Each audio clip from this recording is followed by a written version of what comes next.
everyone. Welcome to Stories Podcast. I'm today's host, Kelsie Lee. This week, we are presenting Noah's Ark and the Great Flood, the classic Bible story as adapted by Daniel Hinds. Thanks. Enjoy the episode. Noah's Ark and the Great Flood. The air was heavy with rain, but no one could feel it except for Noah. He felt it heavy against his skin while he tended to his fields. He felt it thick against his hair, even when the sun was shining. He felt it struggling in the pit of his stomach, like a bird trying to fly to shelter before a thunderstorm rolls in. The air was heavy with rain, and a flood was fast approaching. Noah was a simple man. Like most people in his home along the Nile River, he farmed and fished to feed his family. He had 3 strapping sons, Shem, Ham, and Japheth, who helped him raise his crops, and he had a wonderful wife named Naamah, who helped him raise his sons. It was a life of simple work and much pleasure, but still, Noah couldn't shake the feeling that a storm was coming. "What are you looking at, love?" his wife asked one evening as they relaxed after dinner. Noah had been staring out the window, gazing intently at the gentle sky as it faded from cloudless blue to sunset orange. "There's a storm coming," he said seriously. "I can feel it in my bones. I can feel it filling me, driving me, like I'm a sail on the river and it's the wind." Naamah laid a tender hand on Noah's arm. "My love, there's not a cloud in the sky. There will be no storm tonight. Please relax.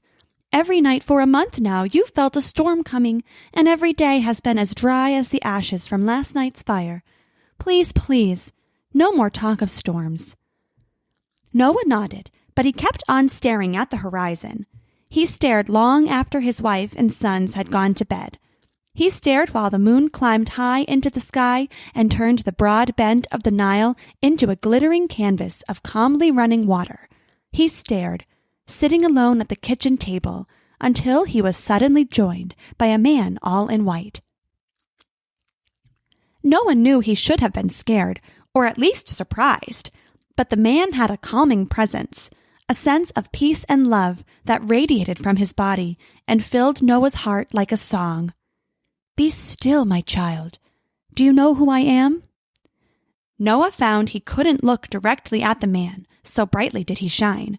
It was like trying to look at a blazing sun on a clear summer's day. That, combined with the love he felt, told Noah all he needed to know. "You are God," Noah said, "the creator of the earth and stars and maker of men." "I am," God agreed. "I am here to talk to you about the storm, Noah." Noah looked up sharply. "There have been no storms. I feel them coming, but they never come. Every morning dawns clear and bright, and the only storm to be found is the one that rages in my heart." "A storm is coming," God said. "There are many evil people in this land. There is much harm being done to the earth. I am sending a storm that will smash the world. It will fill the Nile to overflowing, and it will wash the pollution from the earth. You and your family have always been kind and good, so I've chosen you for a very important task. I'm afraid it won't be easy. It will mean long days of hard work and likely the hate of your neighbors. But keep faith. I wouldn't have chosen you were you not equal to the task." Noah nodded solemnly. "I won't fail you." "I know you won't. Your name was written in the stars before the first man laid a stone in the ground and called it home. Now here is what you must do. You must build the ark." "My lord, what is an ark?" "An ark is a large ship, but you aren't building an ark. You are building the ark, the most important ship that has ever been built, the ship that will save your family from the coming storm. And here is how you build it." God told Noah many things about the ark. He told him exactly how big it should be, how many floors it should have, where the doors and windows would go, even what kind of wood it would be made from. When he had finished, he paused and added one last thing. "When the ark is complete, you must take 2 of every animal, a male and female, and load them aboard the ark." "Every animal?" "Every animal that flies or leaps, every animal that creeps through the grass or howls at the heavens, every animal that walks or crawls on this great earth. You will take them into the ark and keep them safe for me. How can I find every animal? How do I keep the wolves from the sheep, the lions from the gazelles, the spiders from the flies? Put your faith in me, Noah. Build the ark, and the animals, large and small, predator and prey, will put aside their differences and come to you in their pairs. Do you have faith, Noah? I do. Then build the ark and hurry. The storm is coming. The next day, Noah woke his family and told them what happened. At first, they were skeptical, but they too had faith in God, and they vowed to help Noah with his task. So that very same day, Noah and Naamah, with their sons and their sons' wives, began to build the ark in one of their grain fields. As God had predicted, it was hard work. The ark was huge, hundreds of feet long, and with many floors. Every day, the family rose early, and every night they worked until it was too dark to see, and slowly, over many months, the ark began to take shape. All the while, Noah's crops rotted in the fields, the family harvesting just enough to stock the ark for the storm, but no more. Again, as God had predicted, the family soon earned the hatred of their neighbors. They saw the ark as a fool's errand. They thought Noah had lost his mind.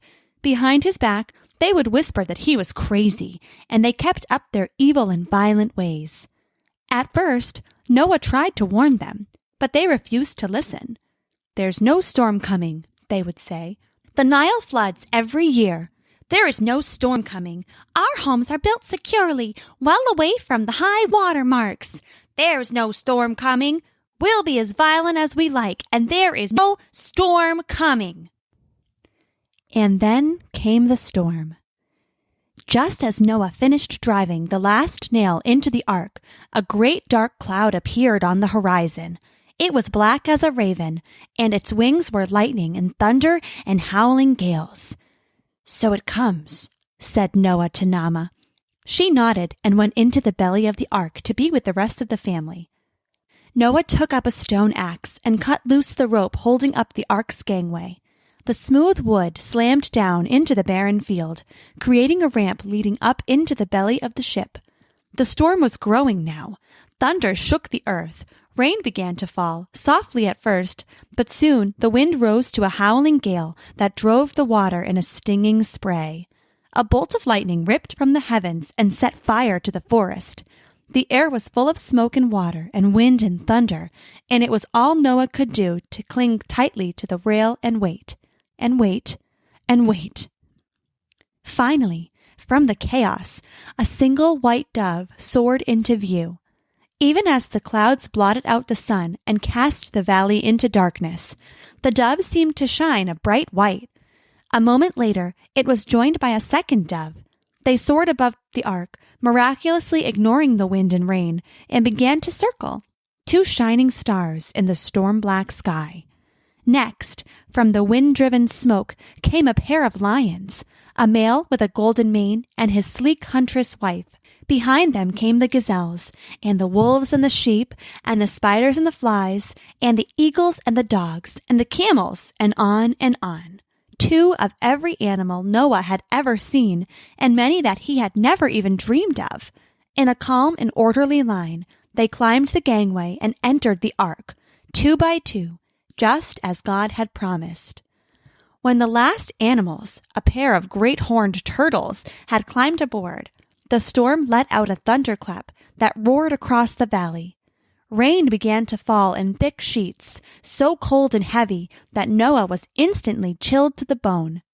He hauled on the rope to raise the gangway back up, but it was heavy and slick in his hands.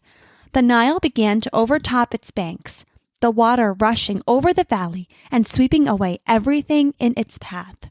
As it neared the ark, Noah feared it would pour in through the gangway and drown all the animals in the bottom of the ship.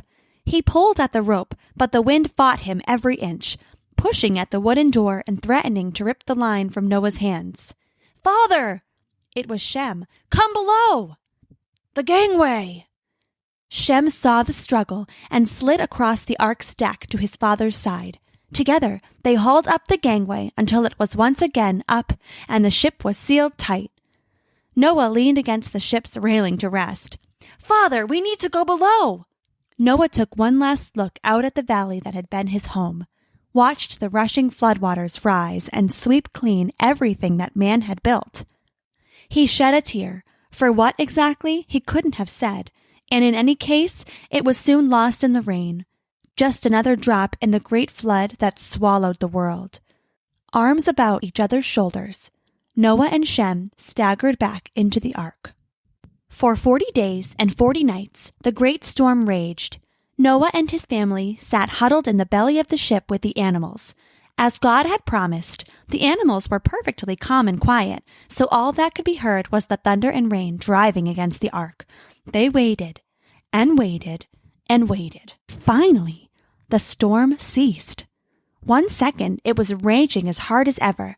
The next, it was silent. Noah and Shem went to the top of the ark and cautiously opened the door. So long had they been in the dark, the sun nearly blinded them. It was a beautiful day, cloudless and blue, but there was no sign of the valley. There was no sign of anything at all. In every direction, there was nothing but sparkling blue water. "What now?" asked Shem. Naamah came up onto the deck, holding a dove in her hands. "The Lord will provide," she said, and the dove flew out over the water. They waited all day, enjoying the sun and fresh air after living in the cave-like ark. But that night the dove returned with no signs of land.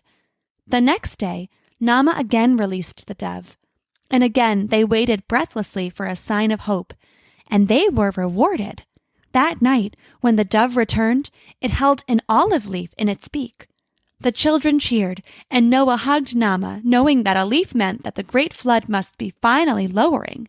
Naamah gave her husband a kiss, and Noah tucked the olive leaf into his wife's hair. The next day, Naamah again released the dove, but this time it didn't return. As it grew dark, they began to lose hope, but then they saw it. It wasn't flying back. It was circling in place, bright as the North Star in the midnight sky. Below the dove, finally, miraculously, was dry land. The ark, driven by the water or the tides, or perhaps God's own hand, turned and slowly sailed to shore. The end.